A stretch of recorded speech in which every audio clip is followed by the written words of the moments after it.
Update news. Chalisgaon येथील अंधशाळेजवळ 24 August रोजी महात्मा फुले स्मारक लोकार्पण मान्यवरांच्या उपस्थितीत पार पडले। पंतप्रधान नरेंद्र मोदी यांच्या नेतृत्वाखाली केंद्र सरकारने घेतलेल्या जातीनिहाय जनगणनेच्या निर्णयामुळे वंचित समाज घटकांना न्याय मिळणार असल्याचं प्रतिपादन राज्याचे अन्न आणि नागरी पुरवठा मंत्री छगन भुजबळ यांनी चाळीसगाव येथे केले। आमदार मंगेशदादा चव्हाण यांच्या संकल्पनेतून उभारलेले महात्मा फुले आणि सावित्रीबाई फुले स्मारक भव्य दिव्य लोकार्पण सोहळ्यात मंत्री छगन भुजबळ आणि जलसंपदा मंत्री गिरीश महाजन यांच्या हस्ते संपन्न झाले।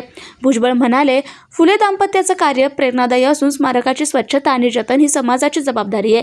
तर गिरीश महाजन यांनी योग्य नेतृत्व, ठाम भूमिका आणि सकारात्मक शासन असेल तर अशक्य काही नाही असे सांगत स्मारकासाठी जाहीर केलेला निधी 1 कोटीवरून 2 कोटी केला। आमदार मंगेश चव्हाण म्हणाले, जातीपातीच्या पलीकडे जाऊन समाजहिताचं काम करणे हेच माझे ध्येय आहे। स्मारक उभारणे हा अभिमानाचा क्षण आहे। तसेच हिंगोणे शाळेला सावित्रीबाई फुले नाव देण्याची घोषणा केली। या सोहळ्यात खासदार स्मिताताई वाघ, आमदार योगेश टिळेकर, माजी आमदार साहेबराव घोडे यांच्यासह अनेक मान्यवर, नगरसेवक आणि नागरिक मोठ्या संख्येने उपस्थित होते। Bureau report, Murad Patel, Chalisgaon. Subscribe now and press the bell icon.